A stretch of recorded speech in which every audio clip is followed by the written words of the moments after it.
this, but it could always hurt a little more. And now that I don't have to tell you.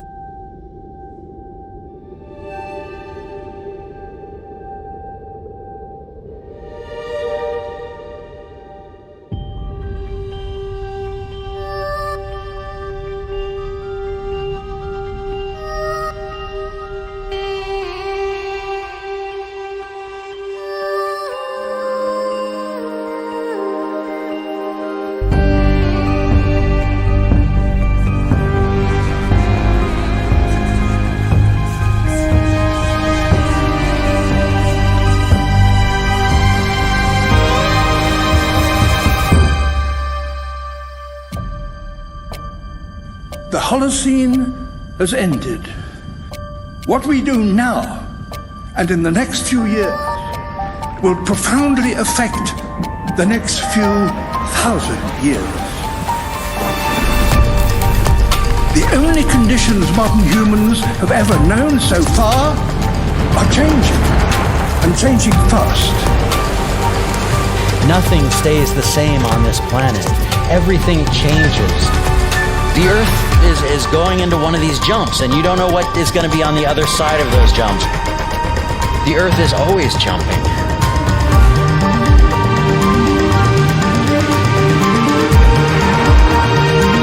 Things move on this planet. Things are not still. Everything is turning.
As it begins to run out of fuel, the sun won't simply fade away to nothing.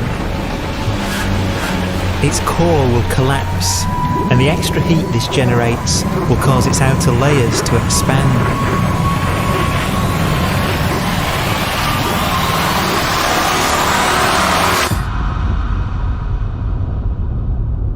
The sun is now dead. It remains slowly cooling in the freezing temperatures of deep space.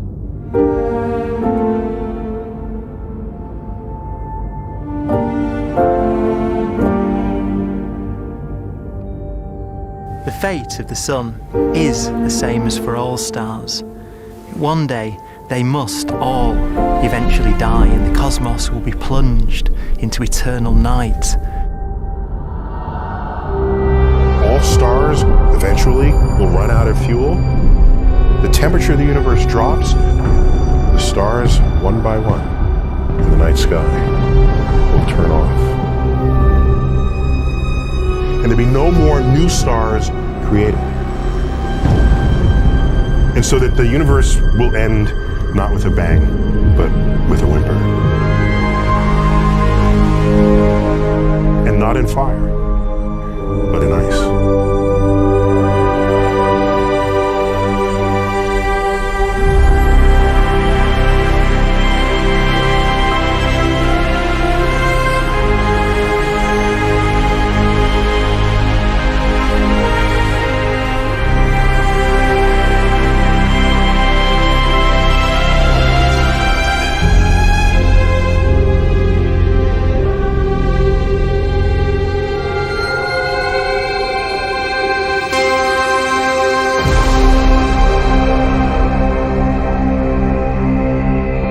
no fuel left to burn, a white dwarf's faint glow comes from the last residual heat from its extinguished furnace.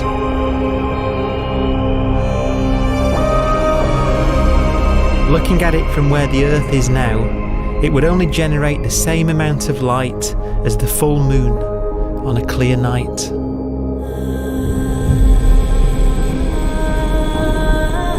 The faint glow of white dwarfs will provide the only illumination in a dark and empty void littered with dead stars and black holes.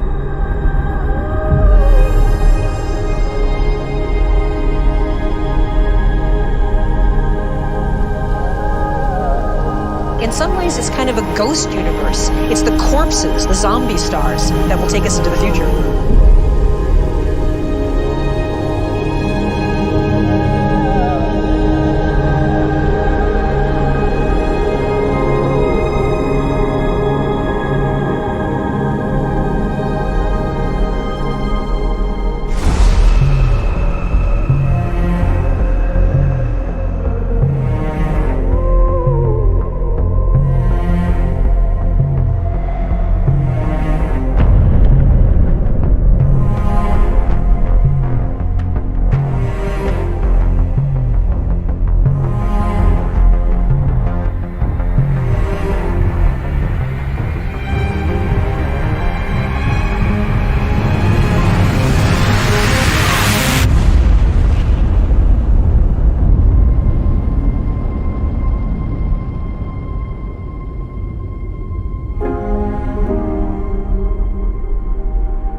A black dwarf will be the final fate of those last stars, white dwarfs that have become so cold that they barely emit any more heat or light.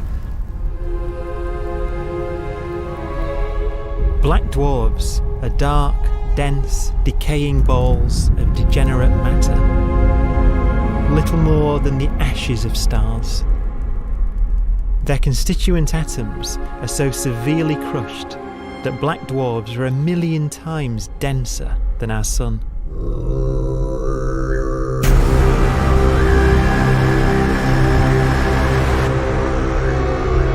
Stars take so long to reach this point, we believe there are currently no black dwarfs in the universe.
We have a pace of life that's based on really the energy available to us now.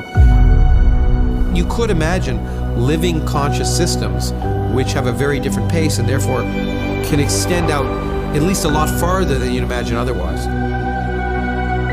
You could have a living system where if it had a thought every 10 trillion years, that would seem normal. Even if our life dies out, one could imagine at some time arbitrarily far in the future, a fluctuation occurs which allows intelligent life to exist again for a little while. So you might have islands in time of intelligence.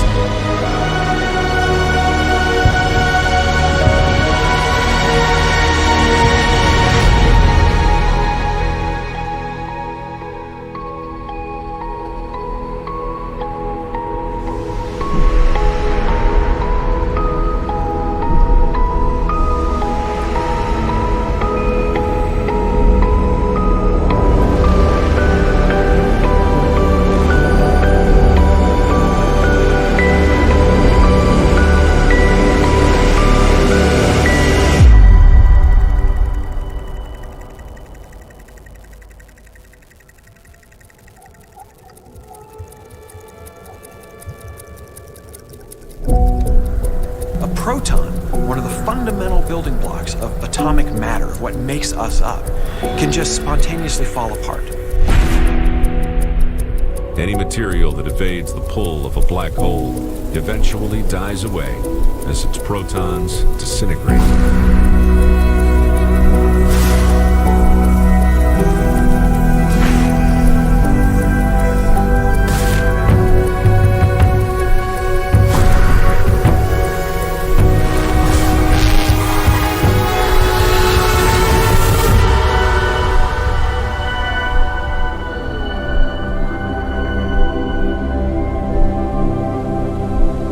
The matter inside black dwarfs, the last matter in the universe, will eventually evaporate away and be carried off into the void as radiation, leaving absolutely nothing behind.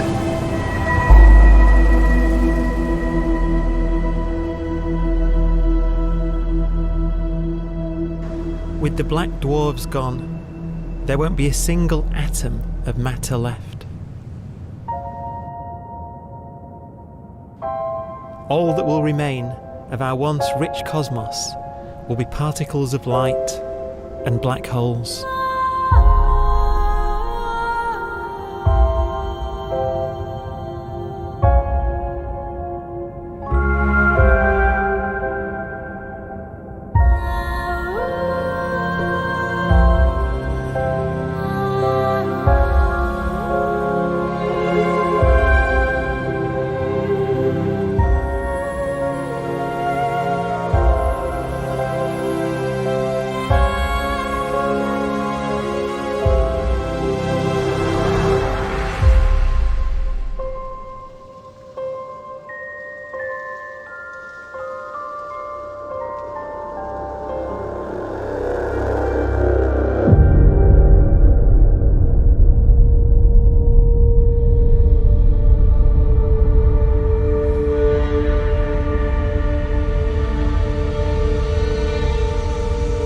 The arrow of time creates a bright window in the universe's adolescence, during which life is possible.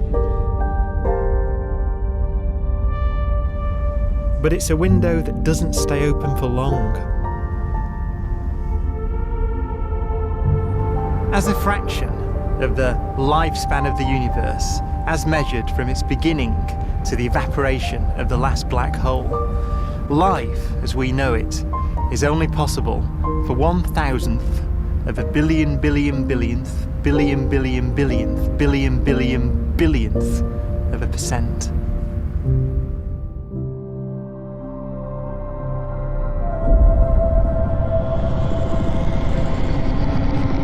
Black holes become the fundamental building block of the universe. A galaxy will basically be a supermassive black hole in a center with smaller black holes orbiting it. Zombie galaxies filled with black holes continue to evolve. They'll eat each other and they'll get bigger, and maybe they'll fall into the supermassive black hole and it'll get bigger. The universe will still be an exciting, dynamic place. It's just that the timescales you're talking about are now trillions of years instead of thousands or millions of years.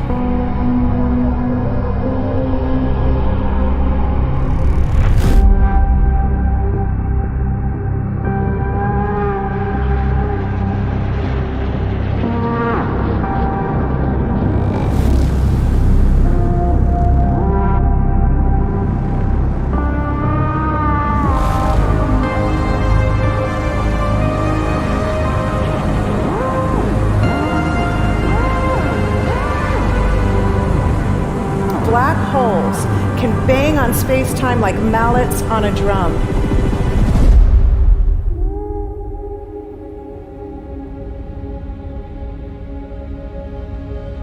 And they have a very characteristic song.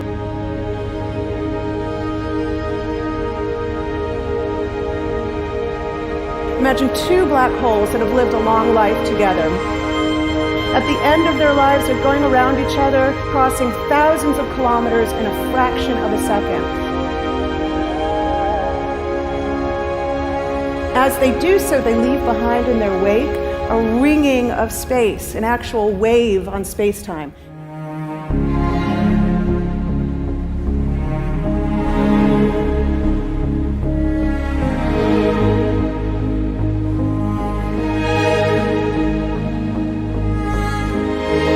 Space squeezes and stretches as it emanates out from these black holes banging on the universe. Those are the gravitational waves. They are literally the sounds of space ringing. And they will travel out from these black holes at the speed of light as they ring down and coalesce to one spinning, quiet black hole.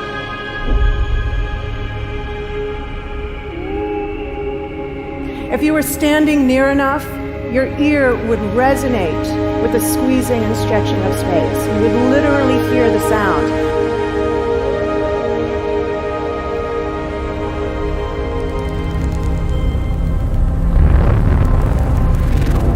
Imagine a lighter black hole falling into a very heavy black hole. The sound you're hearing is a light black hole banging on space each time it gets close.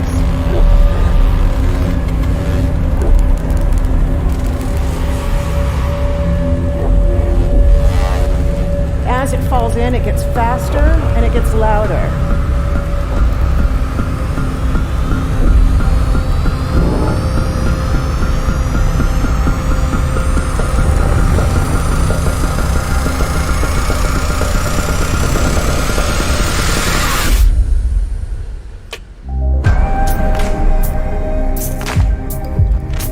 Scientists used to think black holes were immortal, but even these will one day die. Now we're talking about timescales of unimaginable length, quadrillions of years into the future. On that timescale, even the black holes begin to evaporate.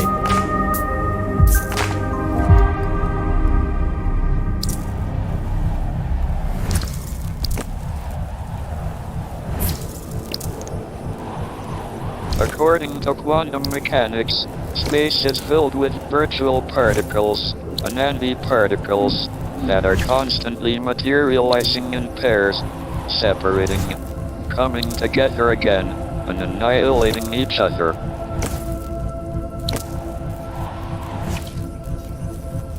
In the presence of a black hole, one member of a pair of virtual particles may fall into the hole, leaving the other member without a partner with which to annihilate. The forsaken particle appears to be radiation emitted by the black hole. And so, black holes are not eternal. They evaporate away at an increasing rate until they vanish in a gigantic explosion.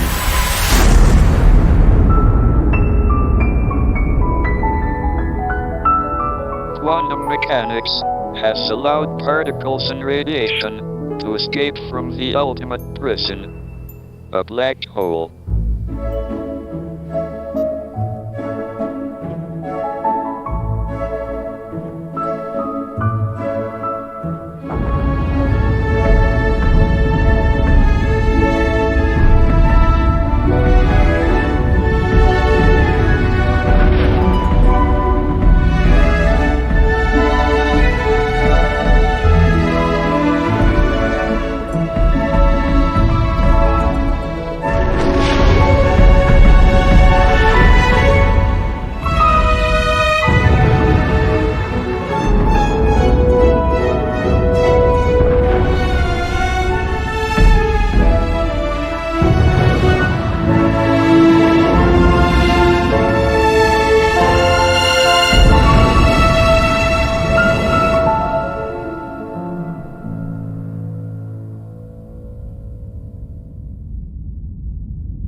Philosophers and poets have asked the question, will the world end in fire or ice? We can now give an answer. The latest evidence shows that the universe is not slowing down, but it's speeding up out of control. The universe, we think, will die in ice. Trillions upon trillions of years from now. Empty space itself has energy. In every little cubic centimeter of space, whether or not there's stuff, whether or not there's particles, matter, radiation, or whatever, there is still energy even in the space itself. And this energy, according to Einstein, exerts a push on the universe. What is the weird stuff that's accelerating the universe? We call it dark energy. And this stuff is the dominant stuff of the universe. Almost 3/4 of the matter-energy content of the universe is this dark energy. And we don't know what it is. Dark energy, unlike matter or radiation, does not dilute away as the universe expands. This has crucial implications for what the universe is going to do in the future. So what will be the future of the universe? Well, if the dark energy remains dominant and repulsive, the universe will expand forever.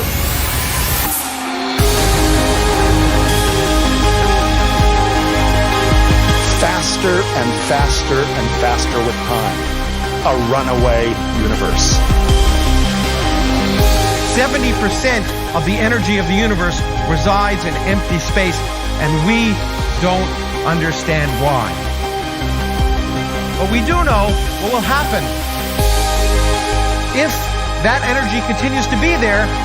The universe will become cold and dark and empty. That's the future as it might be. We don't know because we don't yet understand the nature of dark energy. Until we do, we won't know the future. We won't even understand our own origins, and that's why we want to know and study this subject.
forecast does seem to be for an ever colder, ever emptier universe.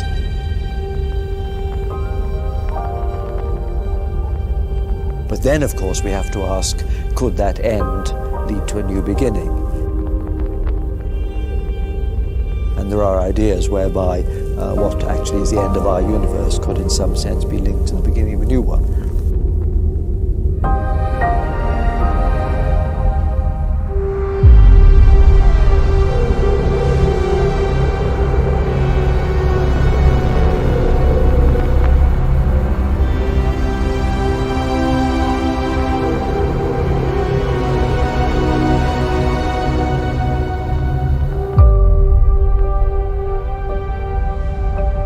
We've worked out the mathematics, the equations. They seem to say that if you have an atom smasher that can concentrate tremendous amounts of energy at a single point, you can perhaps open up a gateway, a baby universe.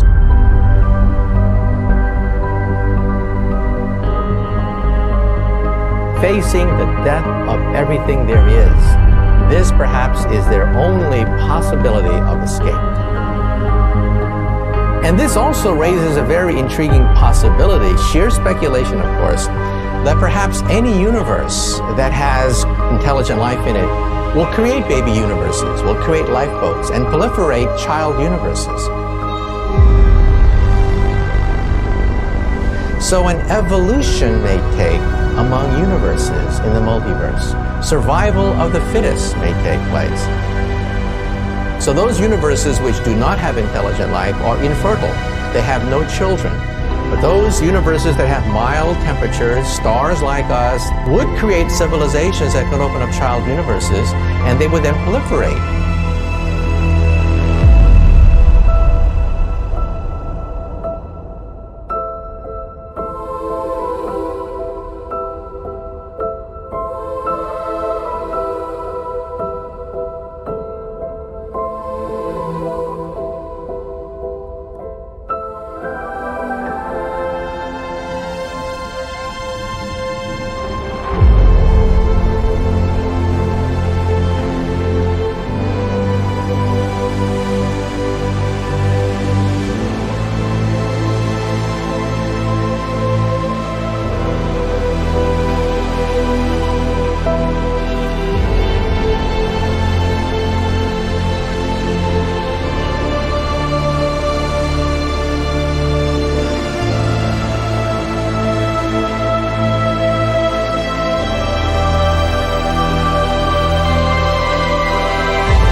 After an unimaginable length of time, even the black holes will have evaporated, and the universe will be nothing but a sea of photons gradually tending towards the same temperature as the expansion of the universe cools them towards absolute zero.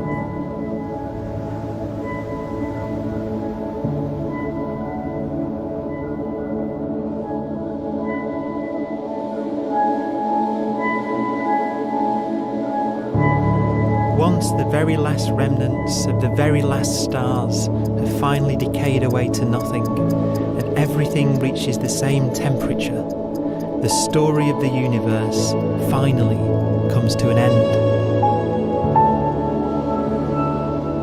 For the first time in its life, the universe will be permanent and unchanging. Entropy finally stops increasing because the cosmos cannot get any more disordered. Nothing happens, and it keeps not happening forever.